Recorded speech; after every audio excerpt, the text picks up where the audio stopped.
Hey David, do you ever randomly think about our childhood memories and just laugh to yourself? I do. Sometimes when I look back, I wonder how on earth I managed to survive. Sounds like your childhood was quite a wild ride, huh?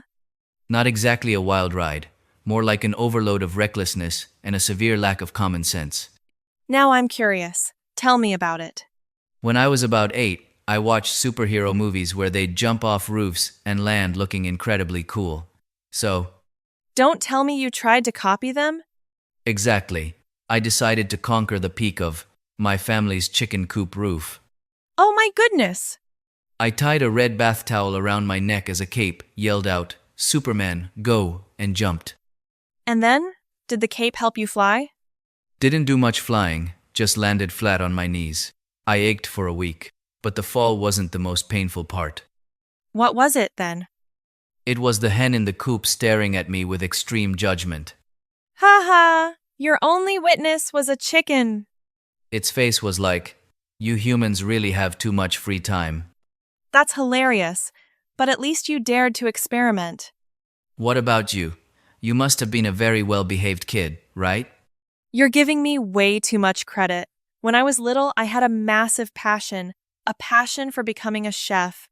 That sounds a lot milder and safer than my chicken coop incident. Dead wrong. I had zero cooking skills, but I absolutely loved being creative. I gathered every single condiment in the kitchen and threw them all into one bowl. What was in it?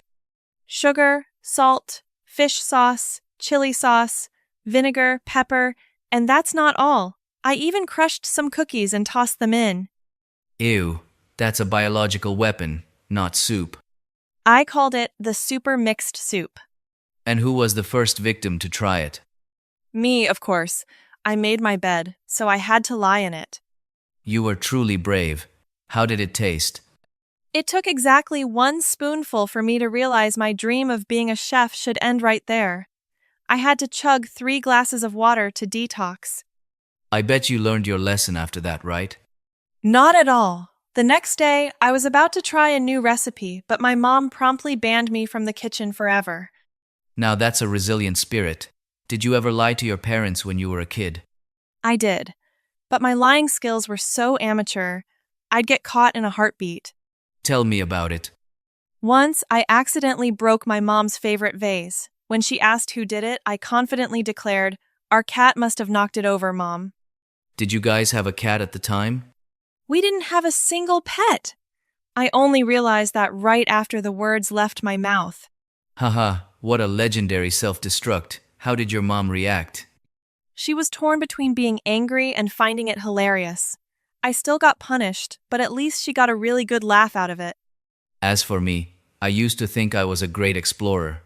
There was a dense banana patch behind my house. I brought a dining spoon, determined to excavate some treasure. Digging for treasure with a dining spoon? At the time, I firmly believed that spoon had omnipotent power. I dug frantically for a whole hour under the blazing sun. And did you find anything? I did. A massive, giant earthworm. It popped its head up and looked at me, as if to ask, "Hey you, why are you digging up my roof?" Turns out you didn't find gold. You found the landlord. Childhood is just like that. With a little imagination, the whole world becomes magical. Yeah, back then we didn't need iPads or fancy phones. A dried tree branch was enough to keep us entertained all day. Exactly. That branch could be a legendary sword one minute and a magic cannon the next. Sometimes it was a fishing rod, or even a microphone for singing. Endless possibilities. The games were simple, but the laughter was always so genuine and crisp. Speaking of which, do you remember the first time you got a bad grade? I do. I felt like the sky was falling and the apocalypse was upon me. Same here. I hid the test paper at the very bottom of my closet, hoping my mom would never find it. How long did that cover-up operation last? Exactly 2 days, until my teacher called my mom directly. Technology wasn't that advanced back then, but teachers were always one step ahead. Absolutely, you can run, but you can't hide. But thinking back, anything could be turned into an adventure back then. Just going to buy a bottle of fish sauce for Mom felt like a mission to save the world. Right, and every time it rained heavily, the whole gang would fold paper boats and let them float in the yard. If a boat sank, we'd just fold another one. Nobody cared about winning or losing. Now that we're grown up, sometimes we have to spend so much time and money just to find a little bit of the peace and laughter we used to have. Maybe it's because adults overthink things, whereas kids just go, if I like it, I'll try it. If you were given a ticket to travel back in time to one day in your childhood, what would you do? For me, I'd run and hug my parents for a long time and casually sneak an ice cream before dinner too. The first half was incredibly touching, but the second half brought it right back to reality. What about you? I would go right back to the day I stood on that chicken coop roof. To warn yourself not to jump? No, I'd still jump, but I would make sure to put a really soft mattress down below first. Haha, you really never surrender to the circumstances. Just kidding. Honestly, if I could meet that little boy again, I just want to tell him, keep playing, keep stumbling, everything will turn out just fine. Such a heartwarming message. Childhood might not be perfect, but it's always the place that holds the memories that make us smile whenever we're exhausted. And it reminds us that happiness is sometimes just that simple. So, do we have a deal? Whenever life gets too overwhelming? We'll come back to this cafe, order 2 drinks, and tell each other our silly stories from the past. Absolutely. Promise. Talking about the past suddenly made me realize something. What is it? It seems like the older we get, the more bizarre hobbies we acquire. It's not a seems like, it's a certainty. The older we get, the more inexplicably diverse our tastes become. So, do you have any hobbies that would make a normal person freeze for a few seconds if they heard it? I do. I absolutely love going to the supermarket without buying anything at all. Wait, what? If you go to the supermarket and don't buy anything, what are you doing? Just wandering around. I walk down the aisles, admire every item, read the labels, compare prices to my heart's content, and then leisurely go home. Are you treating the supermarket like a museum? Exactly. A museum of things I don't need to buy yet. It's incredibly relaxing. Don't the staff suspect you of being a corporate spy? There was one time an employee asked if I needed help finding anything. I just replied, just let me get lost in here for a while. And how did they react? Frozen for about 3 seconds, then smiled politely and backed away. As for me, I have a somewhat eccentric passion. I love smelling new books. That's normal. A lot of people like the smell of fresh paper. But I'm on a professional level. I can stand in a bookstore for a solid hour just to pick up books and inhale. Do you end up buying any of them? I don't buy them, and I don't even bother reading them. Just stand there and smell. You're lucky the store owner hasn't kicked you out. One day, the owner actually walked up to me and gently said, "Do you like the smell of new paper? The section over in the corner has some really high-quality paper." Haha. That owner is seriously so thoughtful. In that moment, I just wanted the ground to swallow me whole, but I still came back the next day. I guess our shamelessness really does grow with age. Aside from smelling books, do you collect anything? You first. Stamps, coins, or models? Nope, I collect paper boxes. Paper boxes? What kind of boxes? Any box with a nice design. Cake boxes, shoe boxes, gift boxes, I keep them all. What for? To delude myself that I will definitely need this one day. And that one day has never actually come, right? Yeah, never. My mom says my room is turning into a museum of things I can't bear to throw away. Now that's just unfair to you, because honestly, I also love collecting pretty paper bags. Well then, we truly are a match made in heaven. Some of those paper bags are so gorgeously designed, I neatly fold them and store them away. There's one I've kept for 3 years without touching it once. If the two of us ever ended up living in the same house, The house would probably suffocate from being overrun by your boxes and my bags. Guests would think we opened a packaging service. what about food? Do you have any uniquely weird favorite snacks? You go first. I like dipping French fries in vanilla ice cream. Ew, The salty and sweet mixed together, and you can actually swallow that? It's incredibly delicious. The saltiness, combined with the rich, cold ice cream you get hooked after just one bite. I can't handle that. But I like eating green mango dipped in sugar salt with a little bit of honey. Wait, green mango dipped in honey. Sounds like some kind of taste bud challenge recipe. It's really good. The crisp sourness of the mango paired with the deep sweetness of the honey, you eat it once, and you remember it forever. You might actually remember it for a lifetime. To each their own, I guess. Do you usually listen to music while working? I prefer a quiet environment. What about you? I often listen to the sound of rain falling, a fan whirring, or even a train running. White noise? I hear that's really good for concentration. Sometimes I even turn on ambient cafe chatter to work more efficiently. Hang on, but we are literally sitting right in the middle of an actual cafe? Exactly, which is why I'm extremely focused on listening to you right now. You sure know how to take advantage of your surroundings. But I also have a hobby. Just sitting and listening to people tell stories. That's a pretty wholesome hobby. Because every person is their own fascinating world. Some people can tell a story about buying bread and make it as dramatic as a Hollywood action movie. And some people can describe cooking instant noodles like it's a survival show on a deserted island. Why does that sound exactly like you? Hey now, I never claimed that was me. Do you like watching the clouds? Of course, I've been doing that since I was a kid, and I never get bored of it. I often look at the clouds and imagine their shapes. Some days I see a rabbit, other days a heart. Meanwhile, I only ever see a chicken drumstick or a steamed bun. A true foodie's soul. You see food everywhere. That's just my survival instinct kicking in. Thinking about it, it's these quirky hobbies that really make everyone unique, don't you think? Exactly. Nobody's perfect. It's these little eccentricities that make us more interesting in the eyes of others. I'm really glad we had the courage to share these things today without fearing judgment from each other. The world out there is serious enough. We have to keep a little bit of this endearing rebellion to make life less dull. So, it's settled.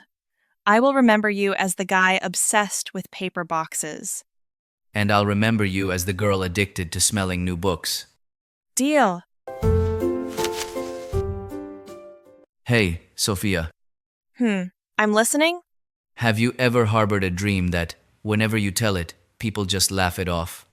I have. When I was a kid, I dreamed of being the first person to open a cafe up in the clouds. Literally in the clouds? Exactly.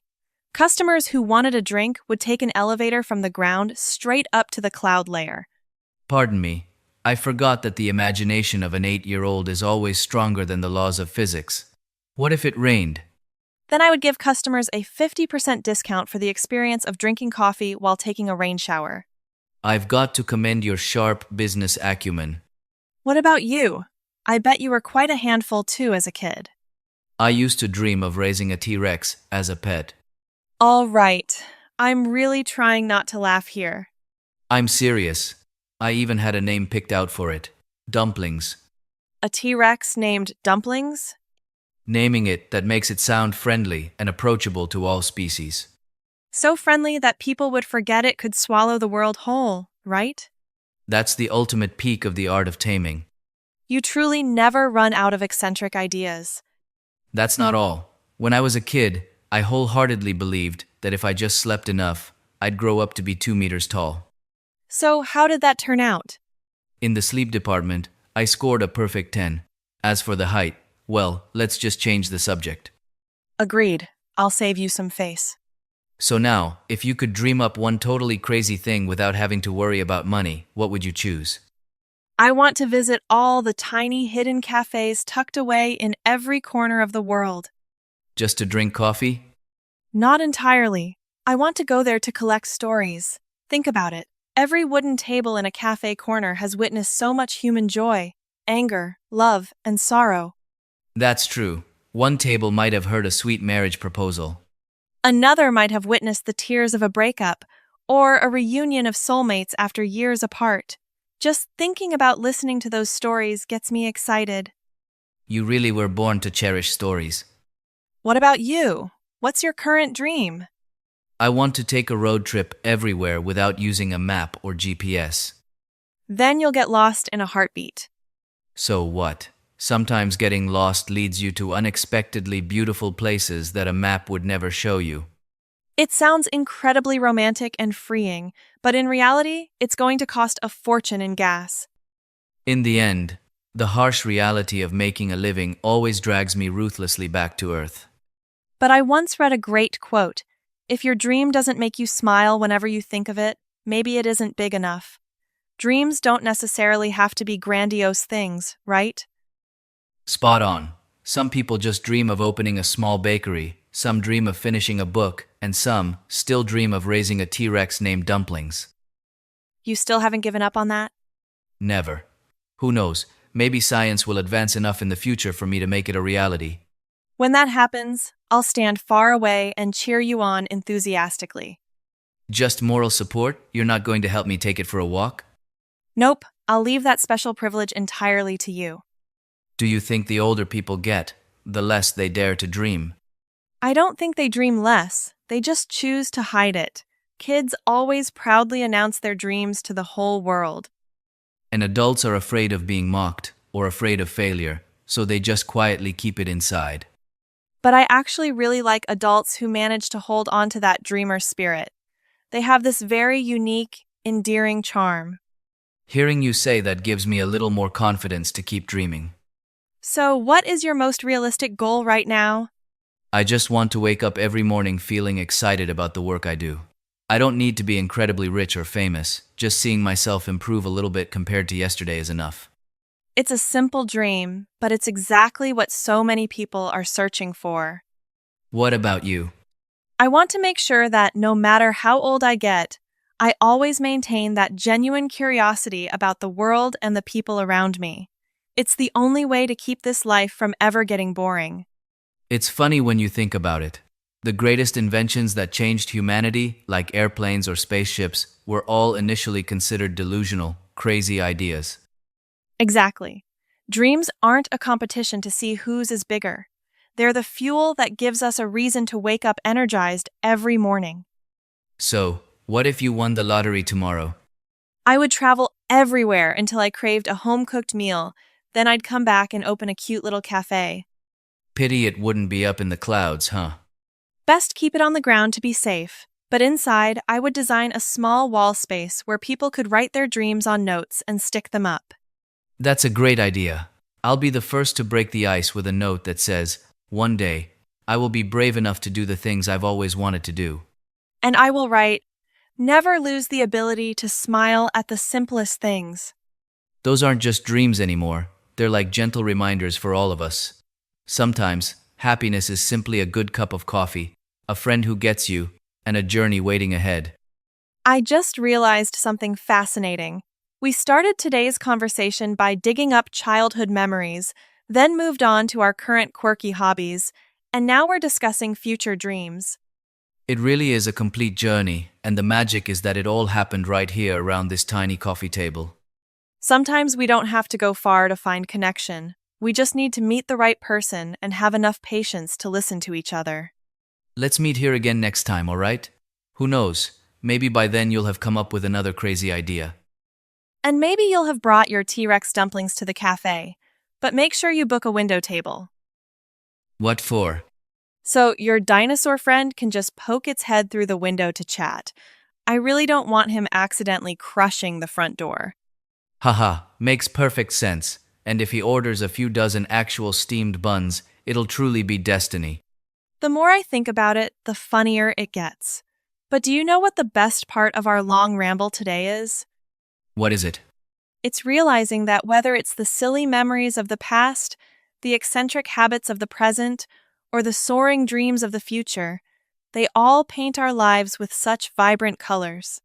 As long as we still dare to dream, every new day is a promising page in a book. Cheers. Cheers! To a wonderful childhood that will always live on in our hearts. To the endearing quirks that make us who we are. And to the dreams that will never be bound by reality. See you at our next coffee date. Absolutely, with plenty of fascinating new stories to tell.